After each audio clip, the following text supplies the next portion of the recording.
Hey, welcome to Kensington. My name is Sam. We are so glad that you have joined us today. We're going to take just a few minutes and we're going to celebrate some of the cool things that God has been doing here in our faith community. And so I want to start with Danielle. Danielle's going to share about what has been going on with our Hope Water team. Yes, our second annual gala was a success in so many ways. We had over 250 well-dressed guests. We had a great dinner. We had an amazing performance by Detroit Youth Choir. I mean, everybody was up on their feet, dancing, clapping along. It was so good. At different times in the night, my eyes were filled with tears. I had chills all over my body, and I was kind of like bopping and dancing. I mean, it was great. It was super, super powerful. It really was.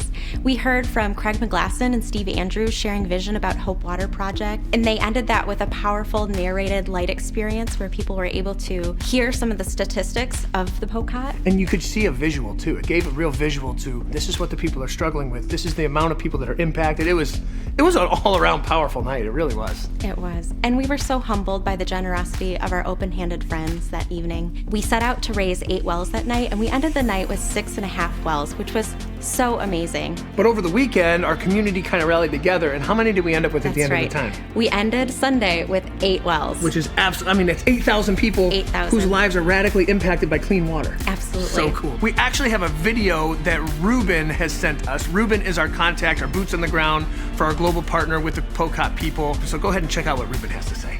Thank you everyone for doing that. We are celebrating with the communities who are going to receive new wells. And thank you for being our friends, and thank you for all the time thinking about us and supporting us. It's so cool to hear from Ruben. I've got to spend some time with him. He's such an awesome guy. And it's just so powerful, the impact that we've made through our partnership with POCOT Outreach Ministry, through the Hope Water initiatives, the gala, the runs, all the things. Super cool. Listen, we've also been in this awesome series called Micah 6:8 for the past 3 weeks. And we've seen some incredible things happen as a result.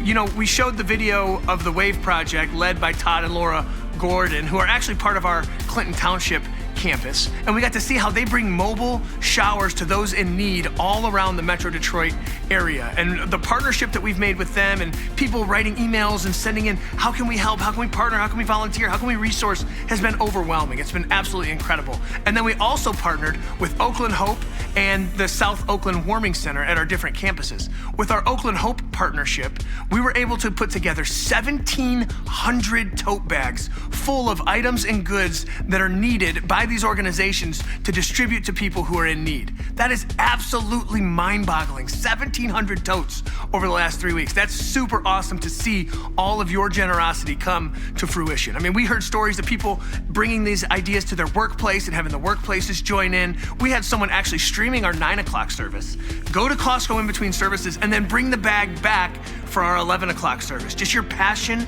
your enthusiasm, and your generosity has been absolutely overwhelming.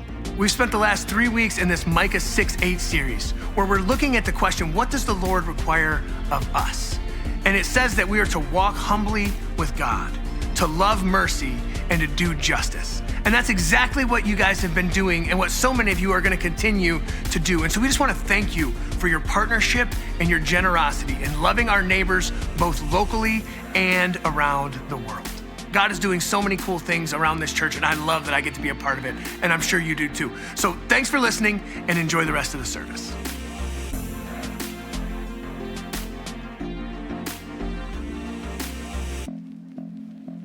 Well, morning, Orion. Y'all good? Good. All right. A couple of things just to let you know about before we go any further this morning. We take a couple of times a year to kind of pause and just highlight and celebrate some of the incredible volunteers we have around here, as well as at the same time, open up the doors for you to become one of them in different particular areas. So one of the places that probably here gets like some of the least amount of attention just because they're so behind the scenes is all of the production that it takes to pull off what happens in this room that then leaves the room and comes to you online, whether that's behind cameras in here or in a room way back there that triggers all the switches from cameras and screens. Like, for example, even in the room, how many of you on any given Sunday, like even though you're in the room, you spend more time looking at the screen than the stage? Yeah, right, exactly. So whether you're in the room or whether you're online, like the screens and everything that happens there is a big deal. And we have an army of volunteers that come in week in and week out and make this happen. So one of the things I thought would be fun to do to just kind of highlight them is I'm gonna join the team for a little bit this morning and see how this goes. So I have extensive training on this piece of equipment. That means that they showed me in like 30 seconds this morning what buttons to push and what ones not to. I have no idea which are which at this point. I've totally forgotten. But I would love to go around for just a minute and introduce you to some of our incredible team. By the way, if you do like to watch the screen, you're probably not gonna wanna do a lot of that in the next couple minutes, or you will throw up on your neighbor. But let's go around. This is Alicia. Everybody say, what up, Alicia? That's not what I said to say. You guys do not follow rules. All right, so Alicia, I should probably pick it up, right? I'm on the floor. Well, let's see. I wanna get the zoom right.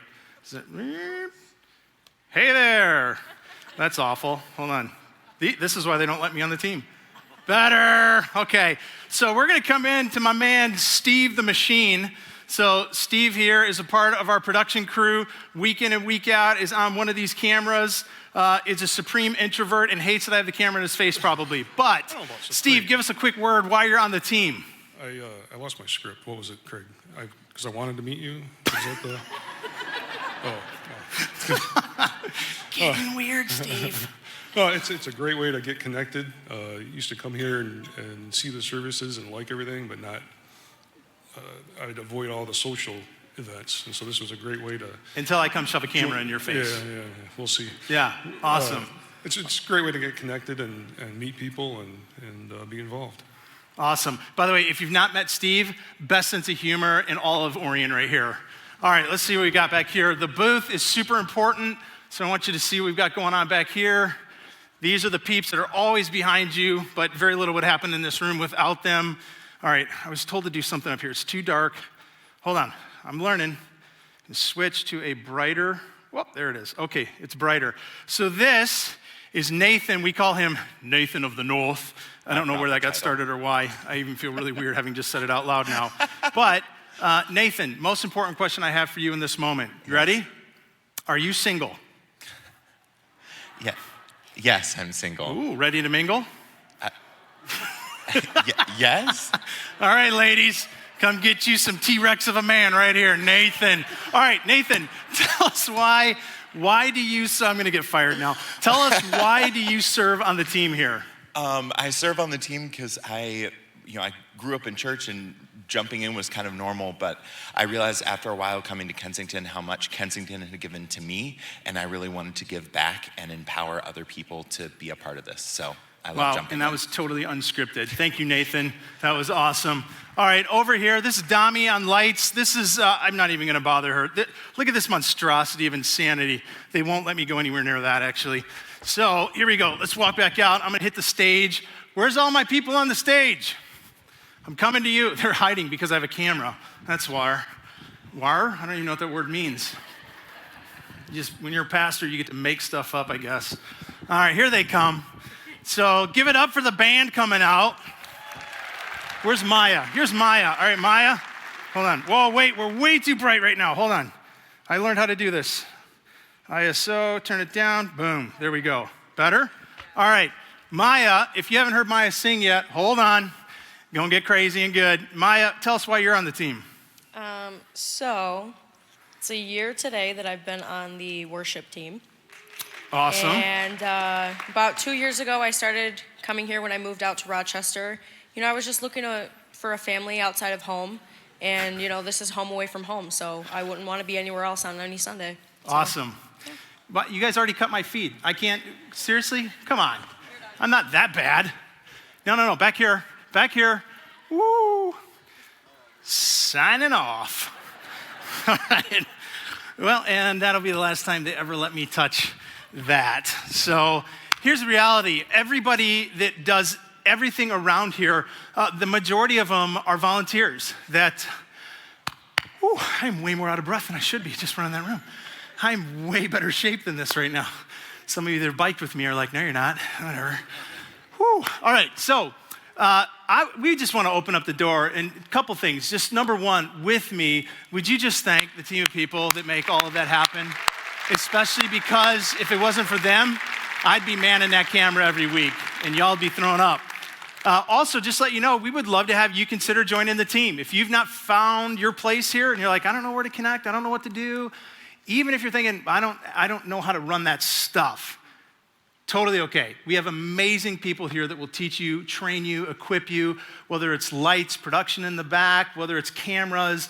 It's an incredible team to be a part of. And so much of what we experience and everybody outside of these walls experiences is because of that team of people, and we'd love to have you join. So if you're interested, all you got to do is go out to the table, the hub, before you leave, let them know that you'd love to explore this, and they'll kind of navigate you and what steps to take and who to talk to. All right, 2 other things to let you know about. Number 1 is a conference coming up at our Clinton Township location called the ISI Conference, Iron Sharpens Iron. If you were not, actually show of hands real quick, how many of you have ever been to one of our man up camps or man camp retreats? Okay, good handful of you.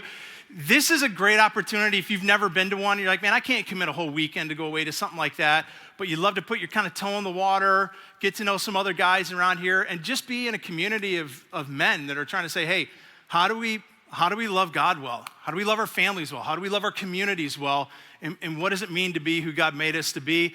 This is a great opportunity. 1-day commitment. We'd love to have you explore it. You can look up all the information on the website right there, but we'd love to have you be there with us. Last is, here at this campus in a couple of weeks, we do an event a few times a year called Base Camp. It's really for all of our volunteers, leaders at every level in every department and area, just to come together for a night of dinner, fun, try and make investment back into you as leaders. And so this is coming up, but I want you to know, if you're not a part of the team here yet, in any way, you're just kind of sitting, still checking it out, but you've wondered, then this is a great opportunity.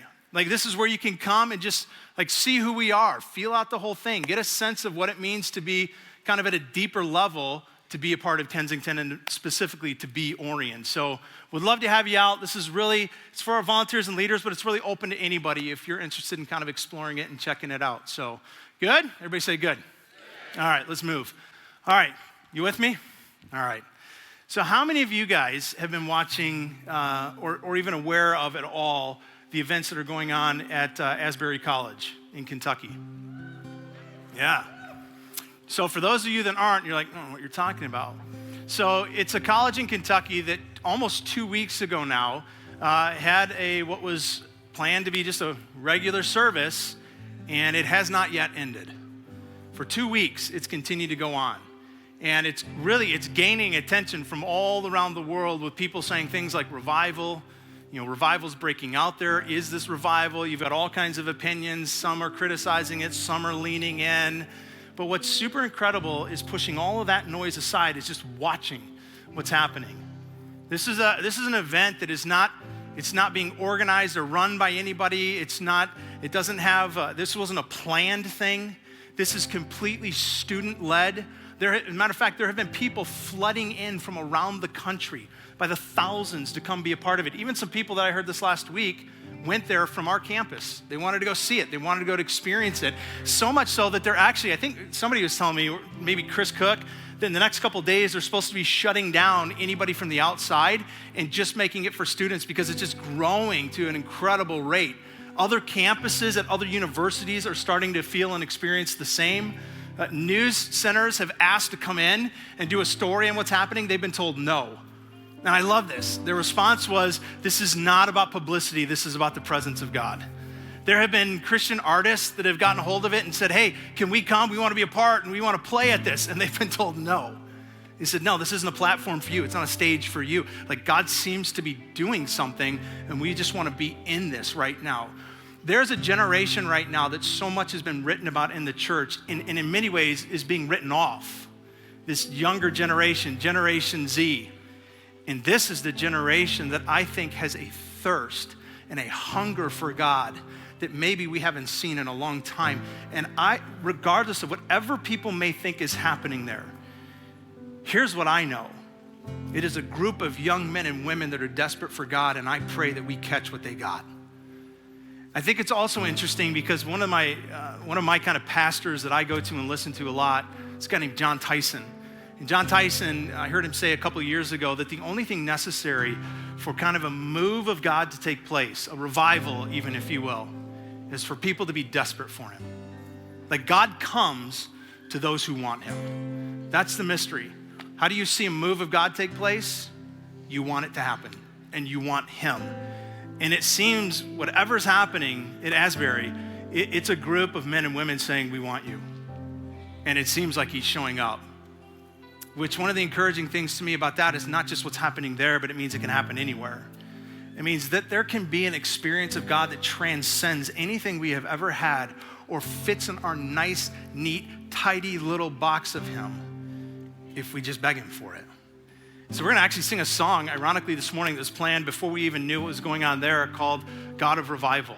And here's what I would just ask as we sing this. Maybe it isn't a song for you so much as it's a prayer this morning. Asking that God would do something to create revival in your own heart, revival in your marriage, revival in your family, revival in your city, revival in your workspace, revival in our church, revival in our country. But it always starts with revival in your own heart. So as the band leads us, would you just engage in a way, not to just sing the lyrics, but to actually to voice them back to God as a request. God, would you create a sense of revival within me and within us? So let's sing it, let's ask it, and let's see what he does.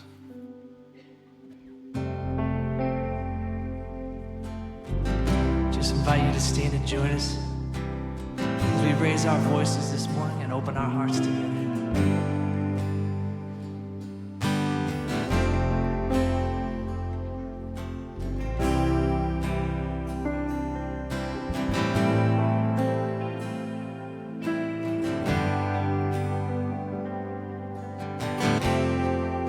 We've seen what you can do, oh God of wonders. Your power has no end. The things you've done before, in greater measure, you will do again. 'Cause there's no prison wall you can't break through, no mountain you can move. All things are possible. There's no broken body you can raise, no soul that you can save. All things are possible. The darkest night, you can light it up. You can light it up. God of revival, let hope arise. Death is overcome. You've already won. God of revival. You rose in victory, and now you're seated forever on a throne. So why should my heart fear what you've defeated? I will trust in you alone. 'Cause there's no prison wall you can break through, no mountain you can move. All things are possible. There's no broken body you can raise, no soul that you can save. All things are possible.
There's no prison wall you can't break down. No,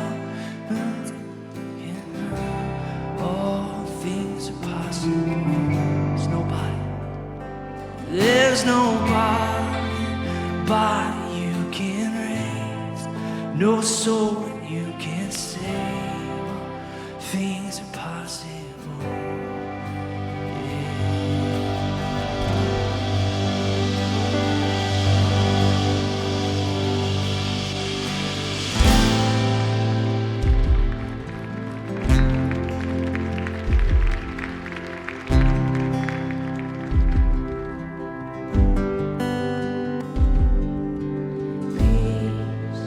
Bring it all to peace.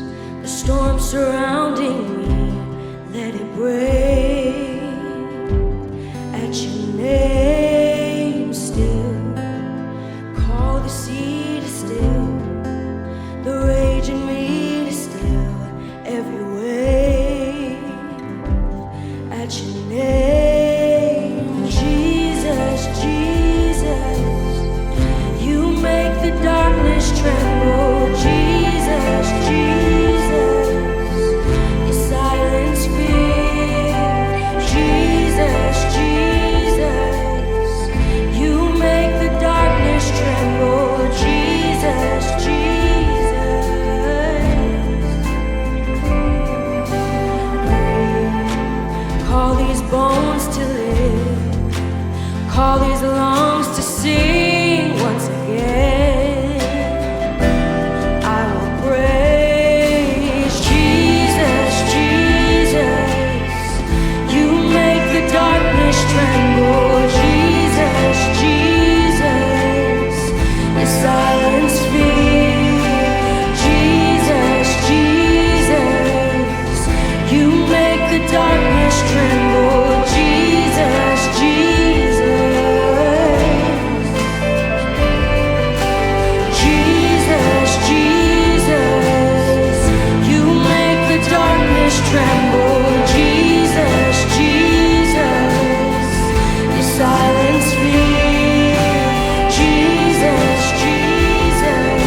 Hey, before you sit down, why don't you all just say good morning to somebody next to you?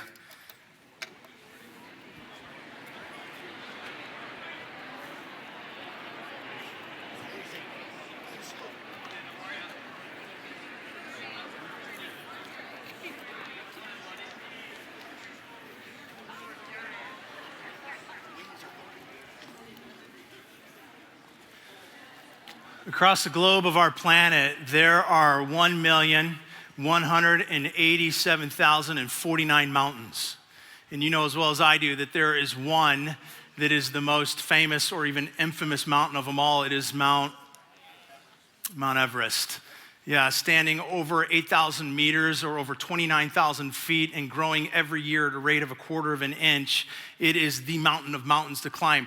There are some people that would suggest in the climbing world that there are actually technically more difficult routes that you can take up other mountains, but that Everest, being the tallest of them all, is the only mountain you can stand on and literally claim that you have stood at the top of the world. It's why over the history of climbing, there's been more than 11,000 people that have attempted to ascend to Everest summit.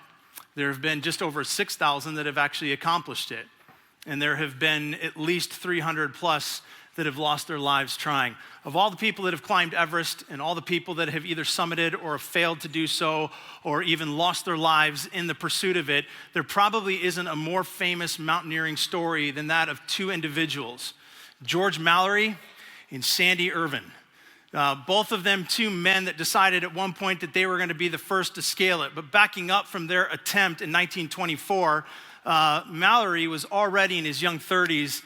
He was already a renowned climber. He had already attempted and succeeded several impressive mountains, and then was also a part of 3 different groups to attempt to be the first of the British to ascend all the way to the summit. All 3 of them failed. So a few more years go by, Mallory kind of recoups, decides to go a slightly different route, thinks he's got it figured out, and instead of climbing with an entire team, in 1924, he picks Sandy Irvin.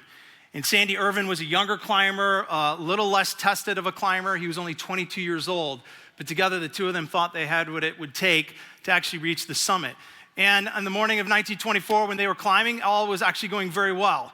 They were being watched from below with binoculars and looking glasses and telescopes. And at 800 feet from the summit, which if you know anything about Everest, I'm kind of a junkie. I love it. I watch all the shows. I love to read about Everest. 800 feet is still a heck of a feat to get up to the summit from there. But at 800 feet, they were within striking range.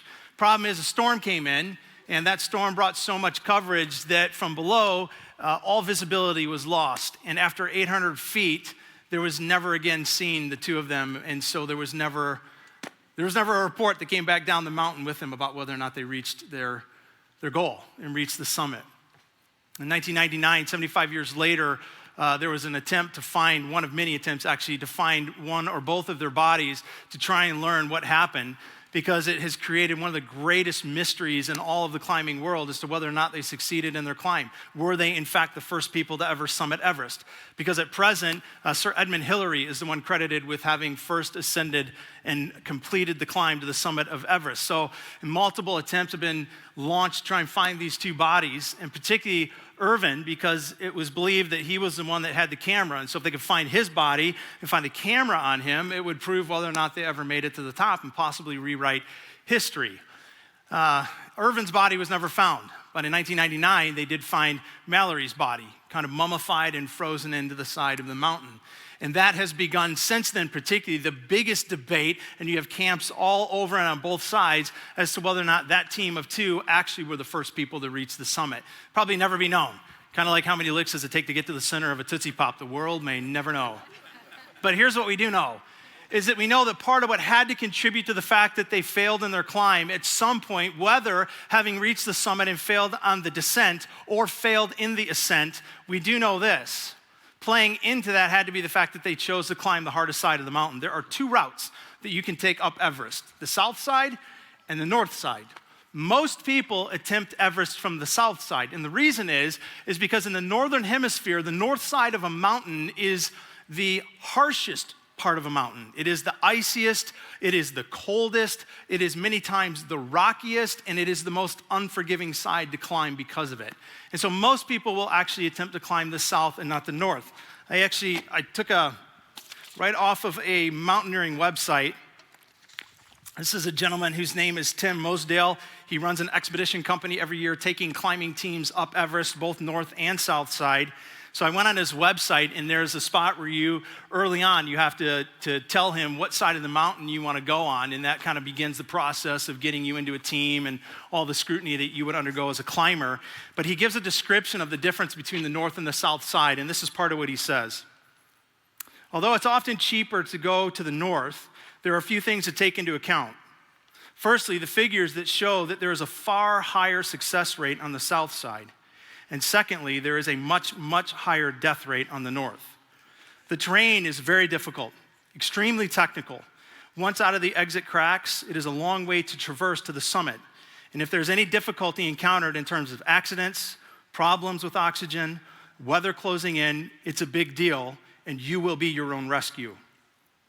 Add to that the Tibetan Plateau is consistently between 4,500 meters and 5,000 meters high. So you cannot escape from the high altitude environment. It's dry, dusty, and bitterly cold. To that end, there is a huge likelihood that you will get some sort of throat or chest problems. And it is a long way to advanced base camp. It's all very well being able to drive to base camp, but you can be guaranteed a cracking headache for the first 5 to 6 days. Not a great start to your trip. On 2 recent trips, with equal-sized teams, we saw a 99% summit success rate on the south and only 25% on the north. So climbing the north side is a pretty big deal. The north side is the side that Irvin and Mallory attempted to climb, and they failed. Here's how all of that, I think, can make any sense to what we're trying to do, not just this morning, but for the next couple of weeks in this series called The North Face of God. We just sang a song before I walked up. Here's some of the lyrics that we sang. Jesus, you make the darkness tremble. Jesus, your name is light. You cannot be overcome. Even the shadows can't deny you. Okay, let me ask you this. Do you agree with that? Those of you that agree with that in this room, do you, let me know, you agree. Do you agree, yes? Okay. What do we do then at the times of life when it seems like darkness is actually not fleeing, but it's winning? What do we do in the moments of life that feel like the shadows aren't being pushed back by the light, but the shadows are overtaking the light?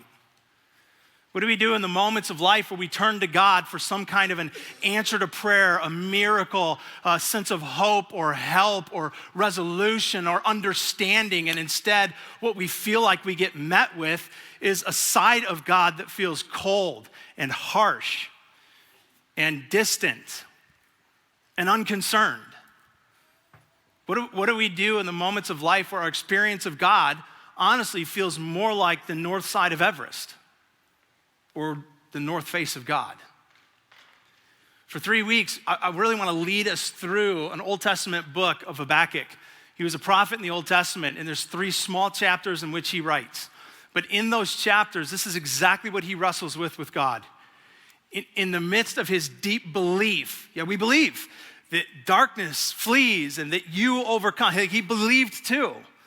But at the same time, he didn't know what to do with the fact that he so often saw what appeared to be the very opposite taking place around him in his nation, in the world. And so he cries out to God over these 3 chapters, what really, I think, in many ways, has often been our own cry, trying to bring reconciliation between these 2 realities of the God who pushes back the darkness and yet seeing darkness constantly seem to win in our world.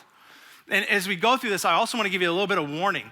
Like, this is not a series, particularly today, but honestly, all 3 weeks of this is not a series that's gonna put God in a nice, neat, tidy little box and wrap it up at the end.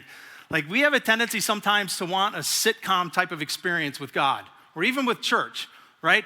30 to 60 minutes, God, give us the answers, give us some resolution, make us feel the feels, but then make it all go away and feel better with a nice little pretty bow on the end. This is not the book of Habakkuk. In many ways, I'll just warn you, like as we lean into this book, it's probably gonna create more questions than it's gonna take away. It will create more mystery of God than it will remove. And I will even tell you that for me, as I've sat in books like Habakkuk, and maybe this will be true for you, it will add a certain element of frustration to God in trying to understand him and how he functions throughout humanity, both now and historically.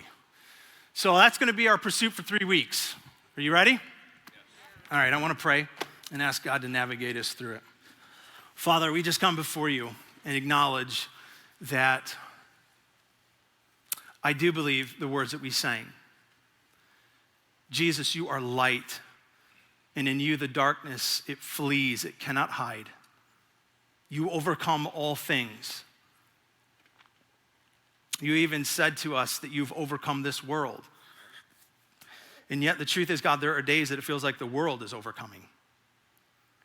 And sometimes we feel it as we just look over the landscape of humanity, and sometimes we feel it very much in our own personal lives. And so, God, I'm thankful that you have given us people like Habakkuk, a very real man that lived at a very real time with a very real faith in you, and yet some very real questions for you.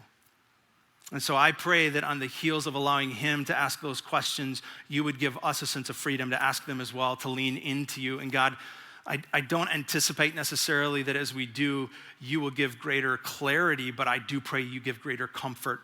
Where you choose not to give answer, I pray you do give hope.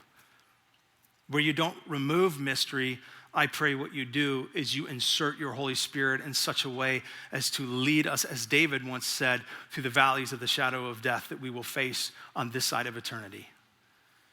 And I just pray, God, in the end, that you would give us a much larger vision and picture and idea of who it is that you truly are and how it is that you are trying to engage with us and with humanity. And I pray it and ask it in Jesus' name, amen. All right, one of the things I want to do before we go any further this morning is we want to take pause and receive up our offering today. As always, just thank you for your generosity, for all that you do. It's so incredible. Matter of fact, last week is a great example of this. With the earthquake that took place in Syria and Turkey, we asked, hey, as a church, what can we do? How do we respond? We have a partnership with a group called Send International. They are boots on the ground in this region. And we asked you, can we donate through Send, 100% everything through them, for water, for medical supplies, for aid, for help, for even hygiene trucks to come into the region. And you all dug deep as usual, and together across all of our campuses, we were able to send a $75,000 check this last week to Send International. So well done. Yeah. So that's what we do. I mean, we really believe that God has not called us just to be people of a building. He's called us to be people of Jesus. And that means we move and we love. And that means that in love, we are moved to also at times give. And so you're an incredible community that keeps doing that. So we're gonna pass these down, and as they go around, they're gonna down one row, pass it back, down the next, set it on the ground, and we'll collect those up. But as always, just thank you. And if you've not been a part of this with us, we'd love to have you join, whether it's in the bucket this morning for the first time or through one of the means just up on the screen. So, all right, let me give you a little bit of an understanding of Habakkuk, kind of who he is, the context historically that he's writing in. Habakkuk is in the Old Testament part of the Bible. He is one of the books of a 12-book collection called the Minor Prophets. There are minor prophets and there are major prophets. Not minor or major in terms of importance, but just literally in terms of size. Most of the minor prophets are very short, all 12 of them, like Habakkuk, 3 chapters. Whereas the 5 major prophets, take Isaiah for example, has 66 chapters. So major, minor, purely a reference to the size of their writings, not to the importance of their writings. As Habakkuk writes, he writes at a time in the nation of Israel where they've been here somewhat before, but this is a very unique time that they are really decreasing as a society on every level. They are decreasing morally, they are decreasing financially, they are decreasing with the borders of their security. Like everything about them as a nation is crumbling and beginning to fall apart. Kind of their glory days are long behind them. As a result, like just everything wrong is running rampant in this nation. It's a nation at this point of oppression and lawlessness, of persecution, immorality, of other nations even beginning to come right up to the border with intent to say, hey, as you're decreasing, I wonder if we can move in. Like this is a season where there's just mysterious balloons floating over the border, if you know what I mean. So this is a time where everything seems to be falling apart. And they're going, we are not who we once used to be. It's been a long time since the nation has had a leader or a king to rally them towards any sense of good or righteousness or hope that, hey, we can overcome this. As a matter of fact, the last 4 kings at this point that they've had have been as wicked as they come. All self-centered, have effectively led the nation further away from God. And then you've got nations around them, they're decreasing in power. You've got nations around them increasing. Nations, even particularly, that would love to see them wiped off of the map. One in particular that we'll read about in a minute is the Babylonian Empire. All of this is what leads to Habakkuk, in many ways, being an entirely different kind of prophet than the other minor prophets or even major prophets. Because the prophet's primary job was always to hear from God and then deliver messages to the people. So from God's mouth to the people's ears. But Habakkuk, because of everything that he sees going on around them, as he looks back and he watches the landscape of this once great nation beginning to fall apart, and not just any nation, this is supposed to be God's chosen people. So it's not like, hey, we're just any people. Like, no, we're supposed to be like your people. And as he watches everything fall apart, he flips the script from saying, hey, I'm going to deliver the messages from God to the people. And what he does instead is he says, I'm going to deliver the questions of the people to the ear of God. And so in chapter 1, if you've got a Bible, open it up. If you don't, we're going to put it all up on the screen. But chapter 1 of the book of Habakkuk, he begins to go to God with the questions of the people and of his own heart. Verse 1, the prophecy that Habakkuk the prophet received. How long, Lord, must I call for help, but you do not listen? He just goes right into it. You been there? You cried out to God for something and wondered if he's even listening? Or how long do I have to cry out to you, violence, but you do not save? Why do you make me look at injustice?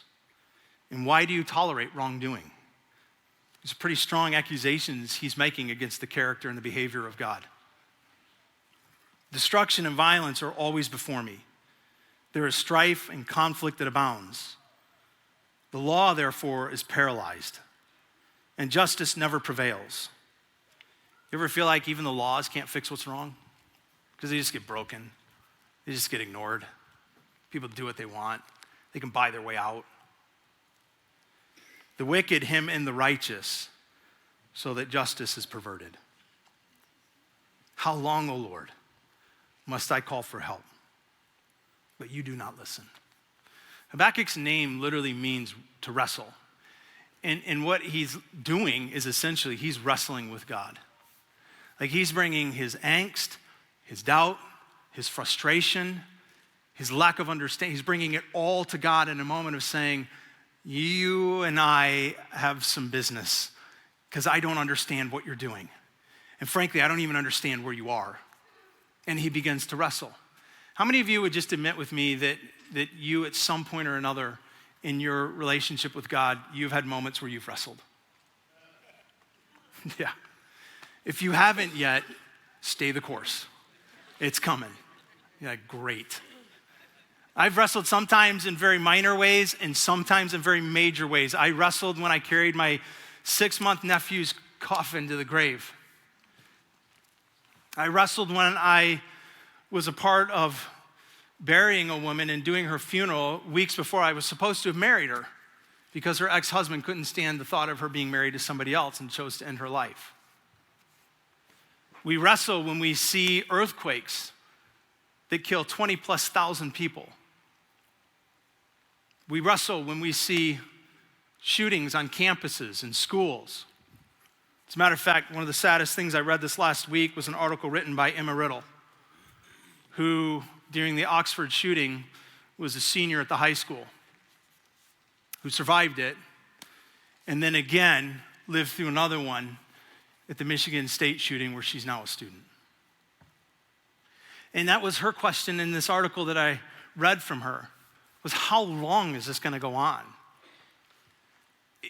unless you're living with your eyes closed or in denial, you cannot help but look at the landscape of humanity, let alone your own personal experiences, and wonder, where in the world is God?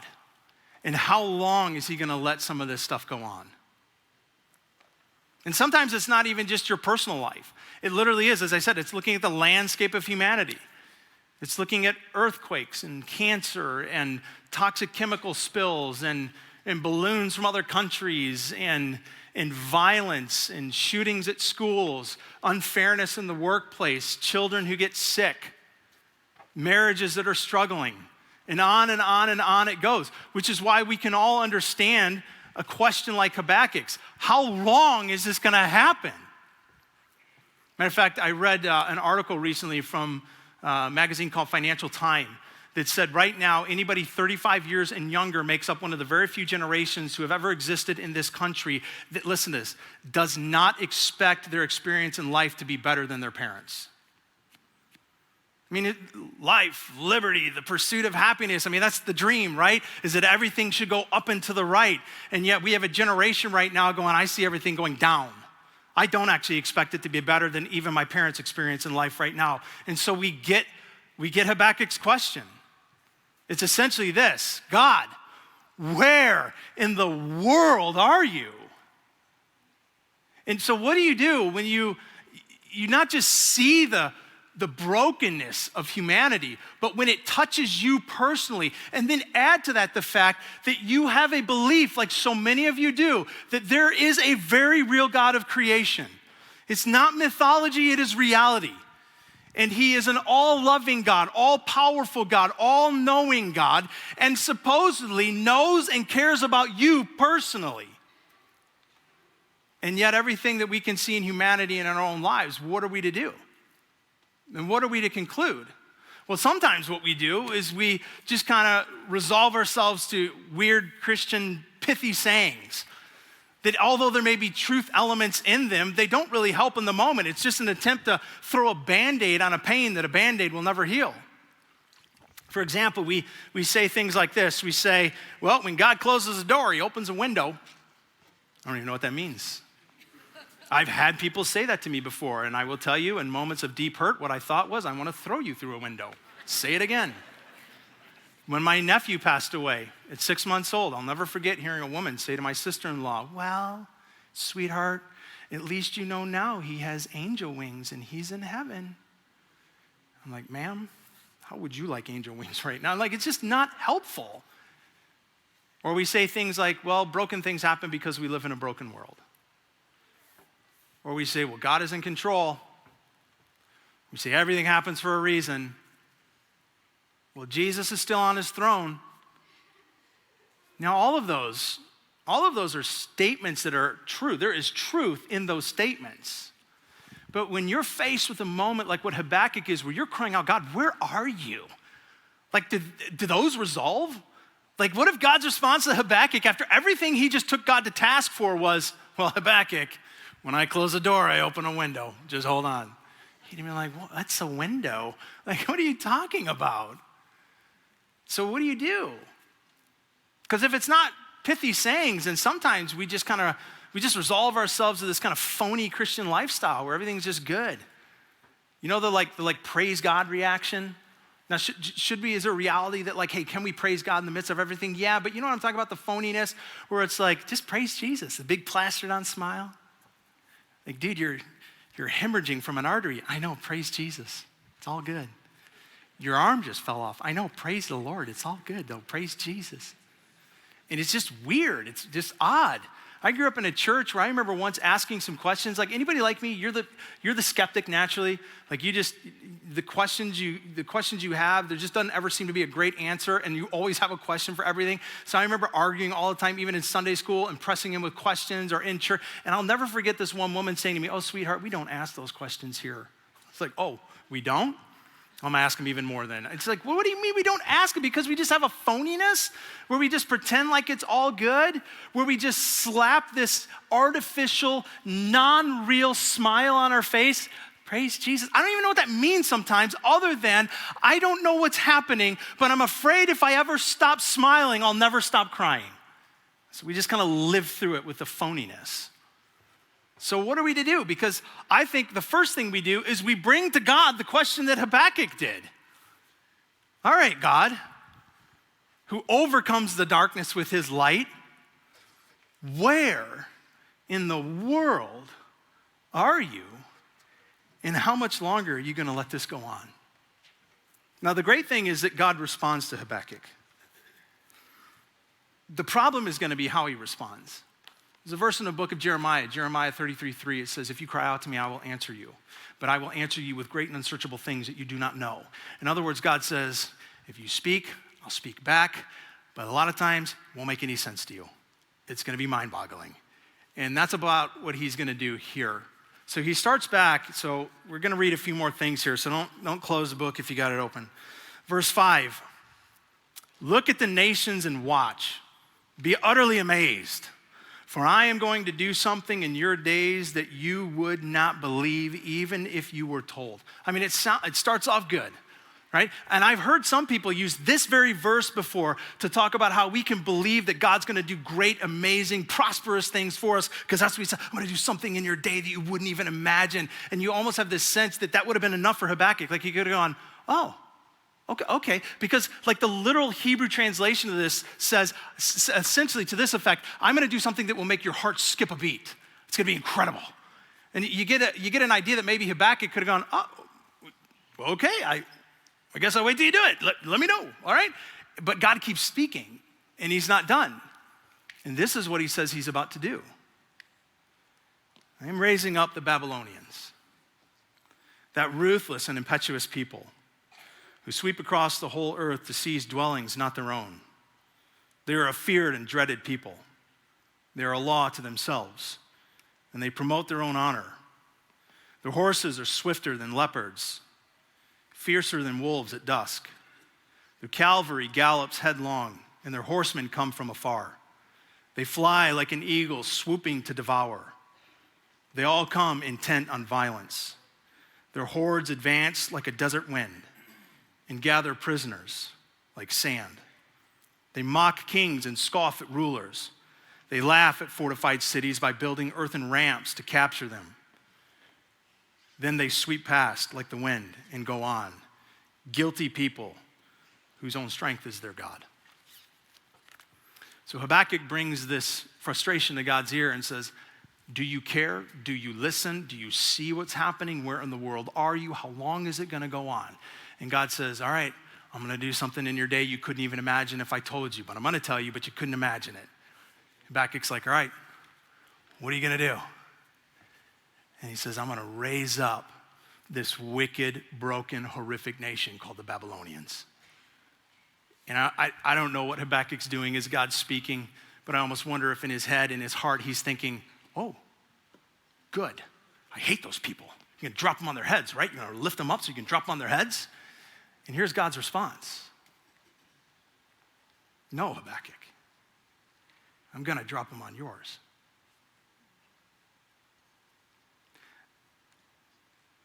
Okay, God, so you're gonna let this wicked, evil, broken people get what they want at our expense, and they're just gonna plow over us to do it. Not really seeing the upside yet. And so here, let me just sit with something for a minute, because some of you might be thinking already. So are you saying to me that everything in this world, broken, wrong, evil, twisted, or in my life, that God did it? No, not necessarily no. But I do say this. God is far, far, far more complex than we tend to make him. We usually take God and we put him in such nice, neat, tidy little boxes so that we can wrap everything up in the end to better understand him and how he behaves. And I will just tell you, when you do that, you will create a version of God that is a diluted version. And if you do it long enough and far enough, you will create a version that is not him. God is so much more complex than we could ever possibly fully comprehend, and are his ways in humanity and in our own life. But we have this tendency to want to have this pretty, neat, nice little packaged up God that fully makes sense to us. And what God is saying in part to Habakkuk is, I am for my people. You are my chosen. But don't you dare assume to fully understand all of my ways and how I draw you to myself. God is so much more complex than we tend to make him. For example, let me ask you this. Does God forgive us or does he discipline us? Yeah, the answer is yes. Or how about this one? Does God feel anger or does God feel love? Yes. Yes. That's the answer. Just gonna tell you. Is God jealous or is he patient? Yes. Mm-hmm. Does God demonstrate compassion or wrath? Yeah. Does God love Israel and save them again and again and again and again throughout their history, but also raise up the Babylonians? Yes. One thing that is worth noting about this, I think is important in trying to understand as best we can God's behavior, is that his behavior here and his allowance of behavior here is not towards an individual, it is towards a nation. Like he's not picking on a family within Israel and going, oh, the Smiths, I can't stand the Smiths. Babylonians, get the Smiths. But he does have some discipline towards the nation. Again, God is so complex that part of the danger with him is that we try to put him in a box that makes sense of him far too often. And we end up creating a version of him that I think is less than the pure who he is version. Spiritually, I think what we often want with God is we want a base camp kind of experience. We're going to talk about the north face of Everest and scaling the height. What we want is the base camp experience, where we can live in the shadow of the mountain, but never be required to have to deal with the formidable, difficult, icy north face side of God. We're like, that part I just want to ignore. Matter of fact, there's a series at some point I really want to create for us. I want to create a series here called The Imago Man, Making God in Our Own Image. I already got the title. The Imago Dei, it is a theological concept that means that we were made in the image of God. But one of the things that we as humanity has continued to do from the first of us to the present of us has tried to reshape God into our image. Can I just tell you, if God looks a lot like you, thinks like you, talks like you, reacts like you probably have something different than God in your mind. He's an entirely different version than you and the God that you and I can so easily create in our minds. And one of the things that he is inviting Habakkuk to do is his very name. Wrestle with me, Habakkuk. And I don't know if I'm going to give you answers, but I'll give you present. I don't know if I'm going to remove mystery, but I will provide hope. Wrestle with me, Habakkuk. But sometimes we don't want the hope. We don't want the closeness, we just want the resolution. Package it up, make it nice and tidy, and show us how it all works out. One of the interesting things to me about Everest is even though the north side is the hardest side to ascend, the south side has the most difficult spot in the mountain on either side. It's called the Hillary Step. It's literally named after Sir Edmund Hillary, who was the first one to ever stand at the summit of Everest. I want to show you a little bit of a picture of what this looks like because I actually think it's similar to what we go through in our spiritual journey. So here's kind of a bigger, little bit more macro view of the mountain. So this is the south side route, but you can see up there in the red circle, that's what's referred to as the Hillary Step. Now, a couple things I want you to note about this is that, number one, the Hillary Step provides what's typically referred to as a false summit. Because at the right angle below it, it can look like, see the peak right there to the right of the line? It can look like that's the actual summit because if you're low enough and at the right angle, the true summit is hidden behind it. So thus the false summit. So you can, even though as a skilled climber, you know that's not the summit. Emotionally, what happens for a lot of people as they're climbing is they feel like they're getting to the end. Like that's it, that's where I have to get to. And then you crest that and you realize, oh geez, this isn't the summit at all. But here's another thing that happens once you get to that spot. Go to the next picture. You have to descend to continue to ascend. The Hillary Step is also what's called the dip in the mountain. You can see whether on the standard route or on the alternate route, either way requires you to one degree or another to have to go down before you can start going back up. Here's why I think this is significant. Because I think in our spiritual journey, you and I, as we continue in on it, will more than one time in our life, we will hit a Hillary Step.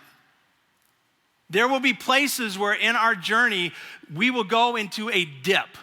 And that's why this is the most difficult place to cross, to get through, because there's a going down that requires a going up. And at this point, you're exhausted. And going back down to go back up is one of the most difficult things at one of the most difficult spots.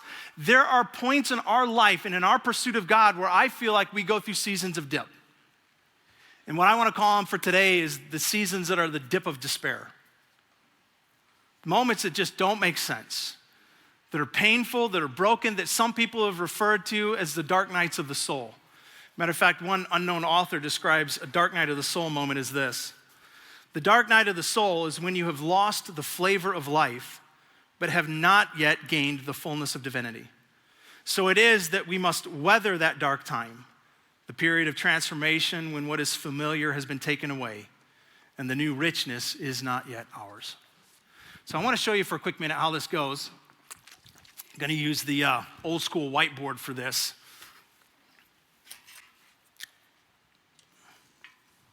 So I'm not an artist, so be nice. First service laughed at me quite a bit, actually. So here we go. Here's kind of how our spiritual journey goes. So this is you here. Yay. You're just kind of navigating life. You're doing your thing. At some point, as you begin your spiritual journey, you have a moment of intersection where your life intersects with God in a way that you start to click in your head, in your heart, and you're kind of like, okay, I'm getting some things I didn't get before. You don't have everything figured out by any means, never will, by the way, but you start to get enough figured out here that you're like willing to say, okay, there's a God. He wants to know me and I want to know him. So there's your intent to climb. You have a moment where you're like, yeah, my intent is to climb. And you begin your journey upwards into this spiritual journey with God.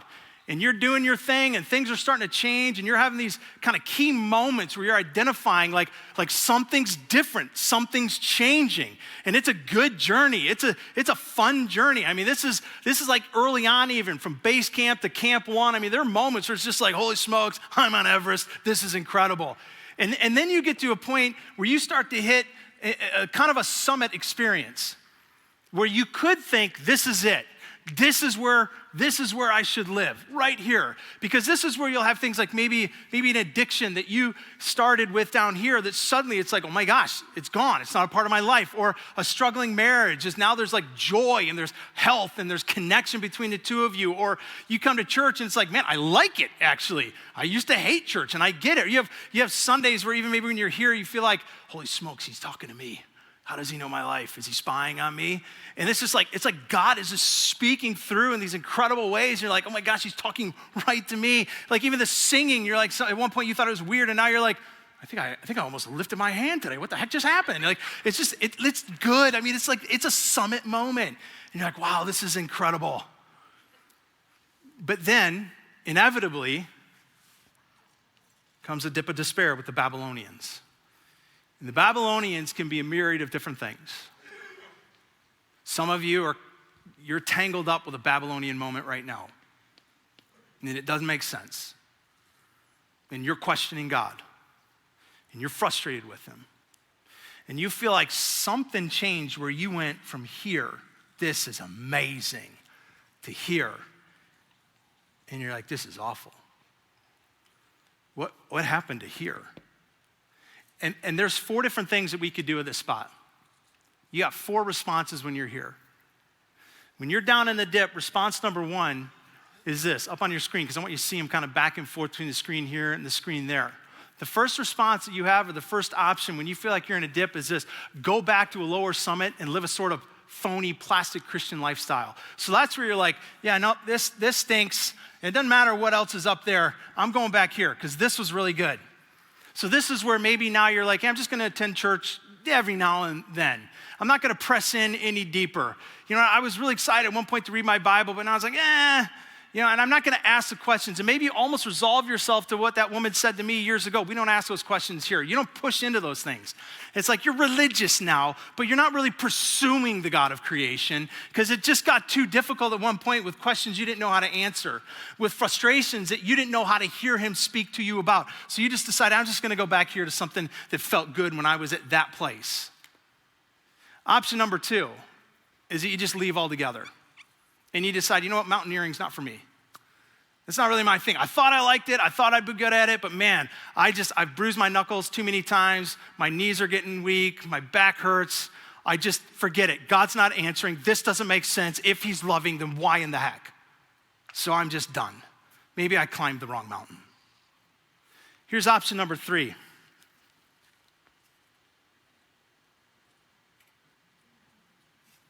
You guys know Mount Holly, the ski resort? The trash hill. Option 3 is you go climb Mount Holly and you stand up there victorious and call it Mount Everest. Put your flag. In other words, this is where we create a much easier, simpler, understandable version of God. And instead of like Habakkuk wrestling with him to go, I don't know what to do with this, and I don't know what to do with you, you just go, yeah, you know what? I'm gonna recreate God in my own image. I'm gonna make a different version of God that makes a lot more sense to me. Instead of having to sit in the difficulty of what I see, I'm just gonna go here. Mount Holly, call it a day. Option number 4 is that you choose to wrestle in the dip. You believe that if you cry out to him in that dip, regardless of why you're there, or what happened, or what got you there, that the very real God of creation will indeed meet you there, and he will guide you through it and out of it.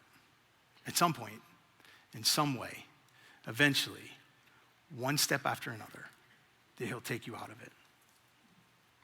But you wrestle. It's essentially what Habakkuk does. I want you to see it. At first, his questions to God were about God's seeming lack of care and behavior towards the desolation of his people. But now he goes after God's character. And he calls his character into account and says, based on what I understand of you, what you're allowing makes no sense. Because God says, well, here come the Babylonians. And his response is, Lord, are you not from everlasting? My God, the Holy One, who will never die? You, Lord, have appointed them to execute judgment. You, my rock, have ordained them to punish. Your eyes, here's where he says, but this is who you are. Your eyes are too pure to look on evil. You can't tolerate wrongdoing. So why then do you tolerate the treacherous? And why are you silent while the wicked swallow up the more righteous than themselves? Here's what he's saying. God, thanks for answering, but your answer seems incongruent with the character I know about you. You've already seemed to ignore what is happening around us. And then I ask you for help and when you're going to step in and when you're going to do something. And your answer is it's going to get worse. And that doesn't line up with what I think I understand about you. What's he doing in the moment is he's wrestling. He's choosing to go to war with God essentially and to wrestle with him. Sometimes there just isn't a nice, neat, tidy, perfect, easy answer to be had. But there is always a God to behold and to be held by and to hold back. I have been in many times throughout the course of my life, 47 years old, and I have been walking with God the best I can most of those years. And many times as a result, I have been in one of these dips. Because here's the thing, if I was to draw this out even further, this is not a one and done thing that you only encounter when you start. If I was to draw the more micro pulled back picture, it would look like this.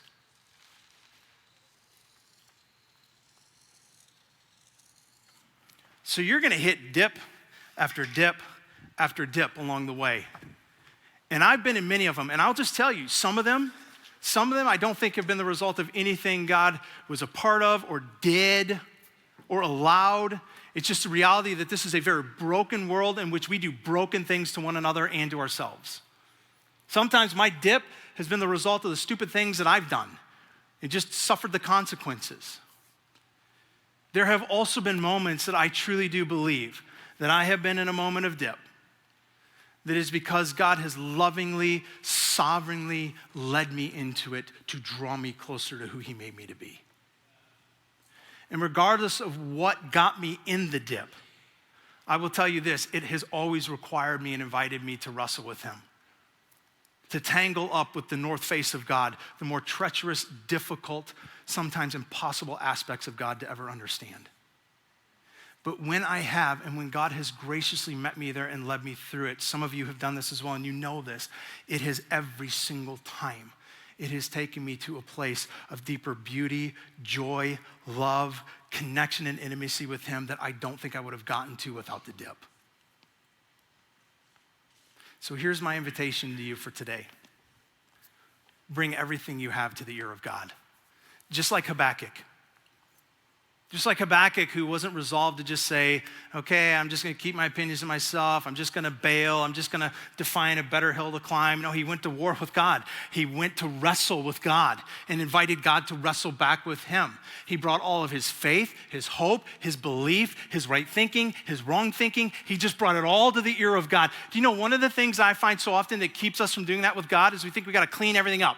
We got to go to God with like, I do really love you and I trust you and I know you're good and I'm going to say all the right things. And I can read here, and so God, if you could just help me have understanding. Sometimes you just need to go to him and shout and yell, and maybe that even involves sometimes you swear at him, and you scream at him, and you rage at him. And you know what? He's the Father that says, bring every bit of that to me, because until you're real enough to wrestle with me, I can't meet you in the place of pain.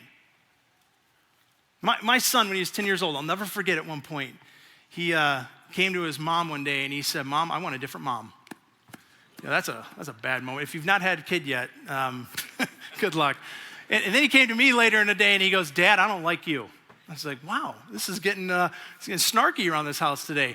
And he proceeded to tell us that he just didn't like our rules, thought we were unfair. He told me all the things he didn't like about our home. And he said, so I'm going to go find another home. Literally packed a bag. He's like, I'm going to go find another home to live in. So what am I to do at that moment as a good, loving dad? Well, what I did is I gave him $10 and said good luck and kicked him out of my house, right? No. That's not what God will do either. What he will do is he will be to you who he says he is, which is a father, who may not answer all of your questions, but he will give you his presence, who may not resolve all of his mystery, but he will provide for you a deeper hope. He'll meet you there, and he'll walk with you through it. And so this morning we're going to do one more song, kind of a moment I want to invite you into to just kind of sit in. It's not a sing-along with moment, but it's a song that I think is so reflective of probably what could be said about Habakkuk's heart as he's crying out to God, about the silence, the ear-piercing silence that seems to be coming from God in response to the ache of his people and his self. And as we do, I just want you to have a moment, whatever it looks like for you, where you start to bring some of that to the ear of God yourself. Whether it's from your own personal experience or the ache and the ills that you see around this world. Be like Habakkuk, and let's start to wrestle.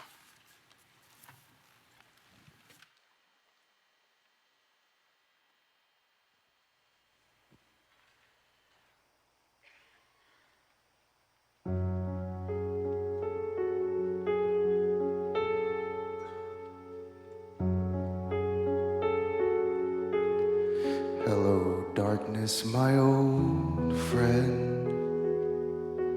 I've come to talk with you again, because a vision softly creeping left its seeds while I was sleeping, and the vision that was planted in my brain still remains within the sound of silence. In restless dreams I walked alone, narrow streets of cobblestone, the halo of a street lamp. I turned my collar to the cold and damp, when my eyes were stabbed by the flash of a neon light that split the night and touched the sound of silence. And in the naked light I saw 10,000 people, maybe more. People talking without speaking,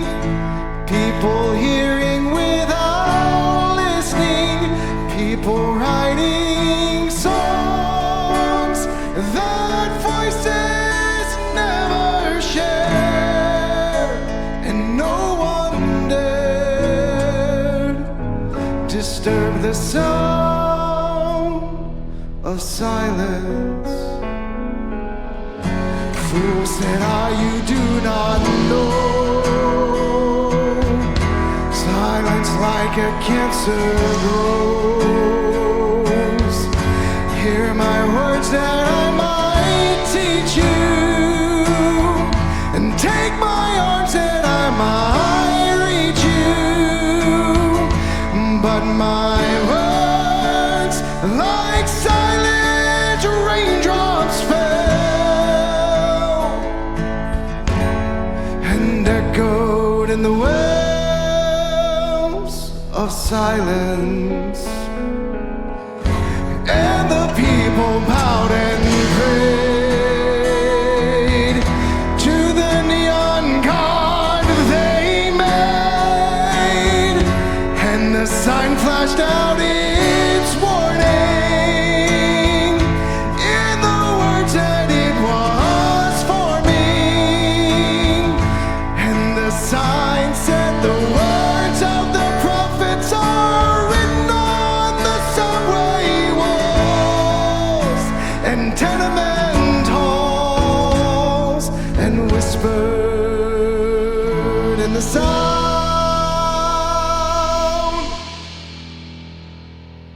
of silence.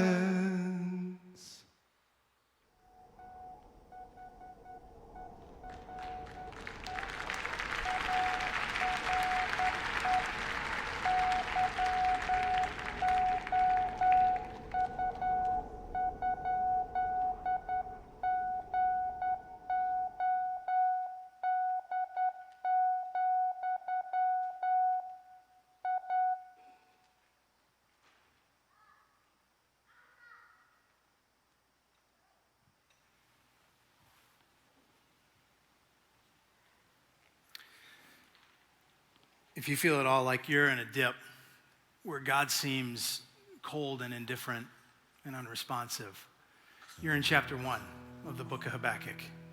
There's 2 more chapters to go. So I just want to invite you to stay with me on this one and keep leaning into it. Because I know even with our attendance, like, I feel like we've got at Orion, we've got like an every other week thing going on. Like some of you are like, hey, we're like the first and the third. You're the second and fourth? Okay, we'll swap. Like, listen, I don't care if you're in the building or you catch up online afterwards. I'm just saying it's 3 weeks. And it's 3 weeks of trying to wrestle with one of the most consistent questions humanity has ever had in moments of pain. God, where are you? So lean in and stay with us for 3 weeks, and let's wrestle and see how God may meet us in that place. We've got a team of people that are going to be up front to pray with you if that'll serve you before you leave this morning. There's also some of them in the lobby out by a table that is theirs. So let us do that before you go home if we can, and it's a gift to you. Otherwise, we're thankful you were here today. We know that God is drawing us, so may he be felt by us this week as he draws us in. We'll see you next Sunday.